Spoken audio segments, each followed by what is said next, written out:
Hello guys, আসসালামু আলাইকুম। আজকে আমি একটা হাড্ডাহাড্ডি রেসিপি নিয়ে চলে আসছি। তো হাড্ডাহাড্ডি মানে হইতেছে আমার মতন যারা পাগল ছাগল আছেন তারা হইতেছে এই রেসিপি করে খাইতে পারেন। তো ফার্স্টেই হইতেছে আমি একটু কড়াইতে তেল দিয়া দিলাম। দেওয়ার পরে পেঁয়াজ কুচিও দিয়ে দিলাম। দেওয়ার পরে এটারে একটু লাড়াচাড়া করে নিতে হবে, বুঝছেন? লাচারা কইরা একেরে বাদামি কালার করতে হইব, কিন্তু আপনারা কিন্তু আবার কালা কালা কইরা কালার কইরা লাইন না। কালা কালা কালার করলে কিন্তু তরকারি শেষ, বুঝছেন? তো এটা সুন্দর মতন ডাজা বাজা করতে হইব। পরে কিন্তু আবার কালা কালা হয়ে গেলে কিন্তু আমার দোষ দিবেন না। আমি কিন্তু আবার খারাপ বুদ্ধি দেই নাই আপনার করে। আমি আপনার করে বাদা বাদা করতে কইছি, মানে একটু বাদামি কালার করবেন। তো এটা বাদামি কালার করার পরে হালকা একটু বাদামি হওয়ার পরে এজারে একটু পানি অ্যাড করে দিবেন। আবার বেশি পানি দিয়েন না, বেশি পানি দিলে কিন্তু নষ্ট হয়ে যাবো গা।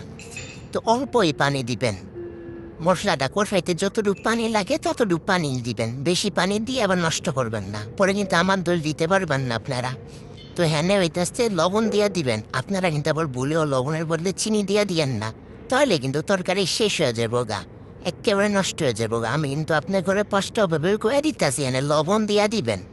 তারপরে একটু আদা রসুন বাটাও দিয়ে দিবেন। আদা রসুন বাটা দিলে একটু স্বাদ হইব। দেওয়ার পরে হ্যানে হইতাছে আমি আর কোনো মশলা দিব না, আজকে আমি সাদা সাদাই করবো। একেবারে সাদা সাদা রেসিপি, যেটা খাইতে একেবারে সুস্বাদু লাগবো, বুঝছেন? তো হ্যানে হইতাছে এখন আমি যে কাটটা রাখছিলাম সবজি, অনেকগুলি সবজি। হ্যাঁ, কলা থেকে শুরু করে বেগুন, টমেটো, শসা যা ছিল আর কি ঘরের ভিতরে যা থাকবো সব ডাইলা দিবেন একেবারে। ডাইলা দিয়ে এটারে ভালো মতন কষাইবেন, বুঝছেন? আমার কড়াইটা আবার টিঙে মিনি করে খালি লড়তেই থাকে লড়তেই থাকে। আরে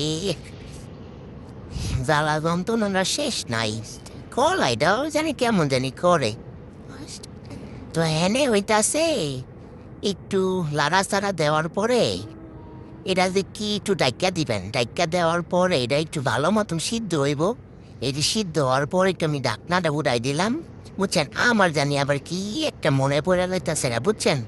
আমি রানতে রানতে আবার একটা জিনিস মনে পড়ে গেল, হ্যাঁ কিছু একটা দিতে হইব, কিছু একটা দিয়ে সুগন্ধি করতে হইব। সুগন্ধি না করলে তারও কেমন জানি লাগবো। হ্যাঁ ও রে হায় বন্ধুগণ, আমি বুঝলেই গেছিলাম গা। এই জায়গায় যে আরেকটা সবজি দিতে হইব। তা এখন হইতাছে আমি ঢেঁড়সটাও হেনে অ্যাড করে দিলাম। দেওয়ার পরে হেনে তো আমার মাথার মধ্যে একটা বুদ্ধি পড়ছে, হেনে একটা কিছু একটা দিতে হইব। তো আমি হইতাছে চিংড়ি মাছ বের করে রাখছি, বুঝছেন? আপনারা আবার আমার মতন ভুলভাল কইরেন না, চিংড়ি মাছ আগে দিয়ে দিয়েন। তা আমি তো আবার একটু বুঝলেইছিলাম গা। আমার রান্নার পরে মনে হয়েছে যে হ্যাঁ তো কিছু একটা দেওয়ান লাগতো। তো আমি হইতাছে হালকা একটু পানি দিয়ে আবার একটু ডাইকা দিলাম। ডাইকা দেওয়ার পরে এটা ভালো মতন বলো হইতাছে। কিন্তু আমার কাছে জানি কেমন লাগতাছে, এটা মনে হয় ভালো হইতো না খাইতে। কিন্তু সবজিটা দেখে মনে হইব কি এটা খাইতে ভালো লাগবো না, কিন্তু আসলে এটা ভালো লাগবো। পরে হইতাছে আমি একটু হালকা সুগন্ধি করার লেগে হ্যাঁ একটু চিংড়ি মাছটি দিয়ে দিলাম। দিয়ে সবজিটাও খাইতে মজা লাগবো, দেখতেও একটু ভালো লাগবো, লবণীয় লাগবো। হ্যাঁ হ্যাঁ তো মনে করেন যে কলা মলা দিছিলাম এটি হইতেছে গল্লা ফাটা ফাটা হয়ে গেছে গা। দেখেন একেবারে গল্লা কেমন হয়ে গেছে গা, কালারটা কেমন জানি লাগতেছে। যাই হোক, কালার দিয়ে কোনো লাভ নাই, খাইতে পারলে হইলো, মজা লাগলে হইলো। তো এনে হইতেছে চিংড়ি মাছটা আমি দিয়া দিলাম। দেওয়ার পর একটু লাড়াচাড়া করে লোমো, বুঝছেন? লাড়াচাড়া করার পরে এনে হইতেছে আবার একটু ডাইকা দিম। আপনারা হইতাছে যারা এমন খাইতে চান যাগো ডায়াবেটিস মাইবেটিস বেশি হেরা, বুঝছেন? বেশি মশলাও দিয়া খাইবেন না, হালকা মশলা দিবেন। আর আমি তো মশলা দিই নাই সবজিতে, মশলা না দিলেও অনেক মজাই লাগে। ভাইবেন না যে আবার খাইতে অনেক খারাপ লাগবে। এখন হইতাছে একটু পানি দিয়া দিবেন, আবার বেশি করে পানি দিয়েন না। বেশি করে পানি দিয়ে একবার সমুদ্রের জল বানা লাহেন না, পরে কিন্তু আবার টানাইতে কিন্তু সমস্যা হইব না। এমনিতে কারেন্টে চলা এটির মধ্যে একটু পানি কমাইয়াই দিয়েন।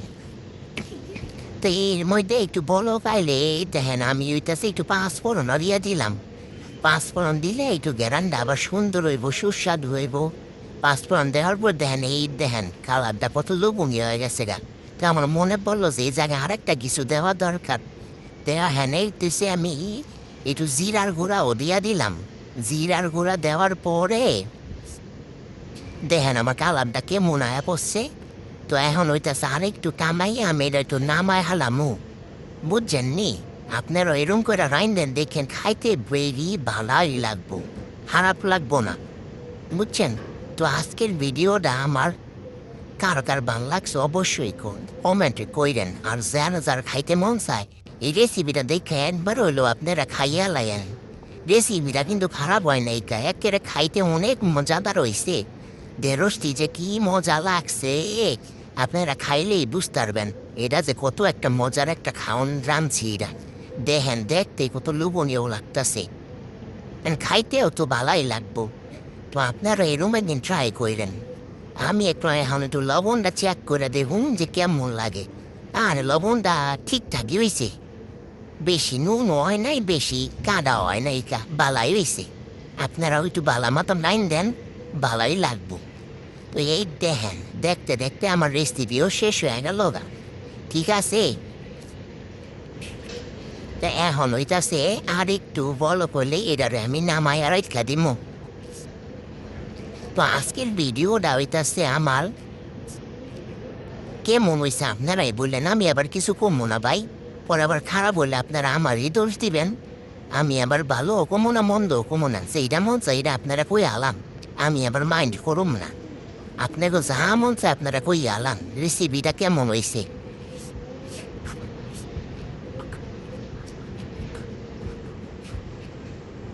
আমার রেসিপিটা যারা যারা দেখতেছেন সবাই একটু দয়া করে কমেন্টে কইরা দিয়েন যে এটা আসলে কি ভালো হয়েছে নাকি খারাপ হয়েছে। আপনারা তো আর খান নাই, কা দেখছেন, দেখতে কেমন হয়েছে ওইটাও কইয়েন।